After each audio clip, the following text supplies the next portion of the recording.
Hello there, good day. It's been a while, I know. uh, yeah, so it's 2026 and we have a couple of things to do. We ended 2025 on a good note. We were able to learn a couple of things, how to recode variables, how to import our data, how to do basic analysis. And now it's 2026 and we can't be left out of the new era that is happening. I mean, it's a time that AI is getting so big. AI is being used for a vast number of things, and I mean, a research field is not left out. So we also have to leverage on AI, use it for a number of things. And we want to begin by using AI to design our forms. Have you ever thought of how you could design your data capture tool, that is, have a questionnaire on your tablet without going through the rudimentary uh, design programming on XLX forms or Excel forms? I mean, it's 2026 and things have to change. We just have to use AI, give the right prompt, and we have our design and we make a few tweaks and we have our final output. And that's what we're going to do here. So, welcome, and it's going to be an exciting year, hopefully. And we'll be using AI for a number of things. So, we'll use AI here to help design our questionnaire. Later on, we'll use AI. I'll teach you how to use AI to do analysis and to guide and shaping a few things. So let's start with this. If you were, if you've ever done any form design, that's to design a questionnaire onto a tablet, one of the basic uh, form formats you probably have been familiar with is the XLS form. I mean, this site, it's a great site. It has a lot of things. It tells you how to even set up your Excel sheets for programming your documents, be it a PDF document or Word document, into a final XLX document that is being uploaded onto your server, and you can download it onto your your tablet. And this is what I do. So for instance, if we had something like this, a questionnaire in the Word format, and we want to convert this to a soft form where we can, I mean, a data capture form where we can have it on a tablet or even a web form for you to be able to do your data entries. Would have used XLS to quickly do that, and we would have designed it in such a way that at the end we have a product that's an Excel form, and yeah. And the basic setup usually is something like this, where you have your first sheet, something like this. Okay, we have our first sheet, which is usually the survey sheet. Call it the survey sheet. Then we have our choices sheet, and then we have our settings sheet. So basically, that's what's been discussed here.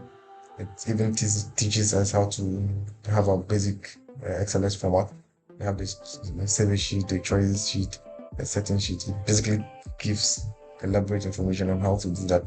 And if you're designing different question types, questions that will capture location, questions that will take information on multiple responses, ranking questions, questions that take inputs in the form of ranges, images. You can take audios and metadata. Usually those are pre-coded data, system generated information, hints, regular hints and guidance to what you want the generators to do, and formulas and constraints, and all of these. Yeah, you would have to learn all of these to design a basic questionnaire. But now there's a simpler way to do it. And ordinarily, if I were designing this and I wanted, for instance, let me just put this side by side. Yes, and I wanted to program this particular questionnaire, and I want to be able to let my respondent just see the name of this, the name of the title of the questionnaire. Then I begin with notes and give a name to this. So this is title. Okay. So this is name. So well, it has to have full names. I forgot that to indicate that. So this is the type of data. This is the name, with the label, then the hint, um, appearance. How I want the question to appear. And so basically, each row will contain a question if I want it to be that way.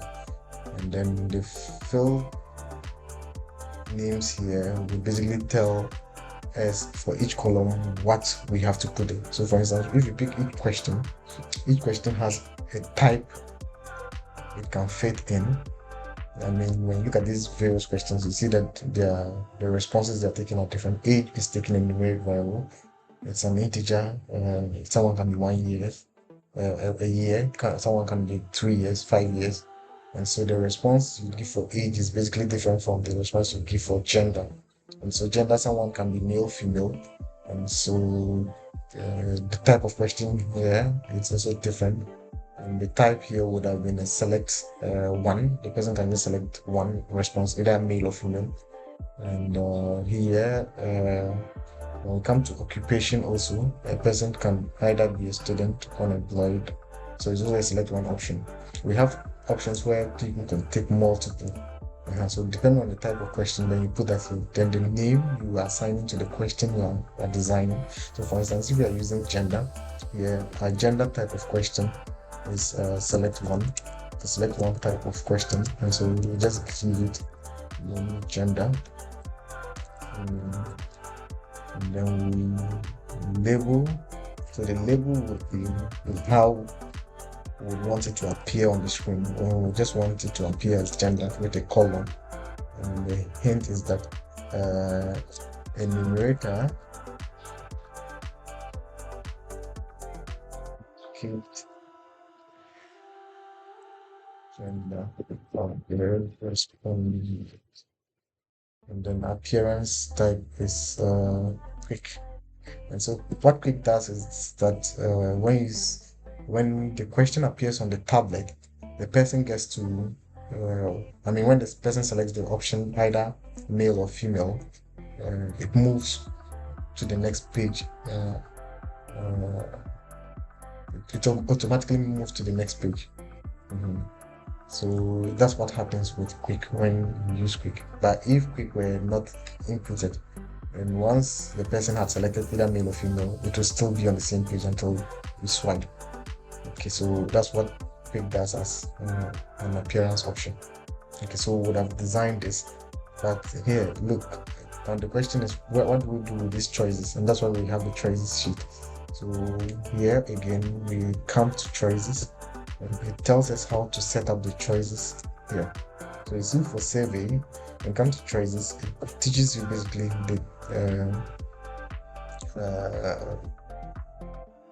the field name you have to use under choices. And here it's list name, the name, and then the label. Similar to this, just that here it's not the type. I mean, for the survey sheet, we would have been using type for the very first column or list name, field name. But when you come here, it's list underscore name. Then we have the name itself. We have the label. So the list name then becomes the name we choose for the type of select one. So we set select one gender, and that becomes the name for the list name. So that when it looks at this question gender, it goes here, what list name am I using from the choices, and it picks gender. And so given for analysis sake, we usually pre-code them. So one We could have just said name would have been male, but we are saying one should be male, and we are giving the code 2 to female. Okay, all of these things we'll explain them later because they usually come handy when you're doing analysis and when you're importing your data into statistical softwares like Stata, SPSS, R, and Python. They usually read your data in zeros and ones, and then it's easier to manipulate your data in numeric form than string or character form, which is why you usually want to pre-code these ones because it's quantitative largely. Okay.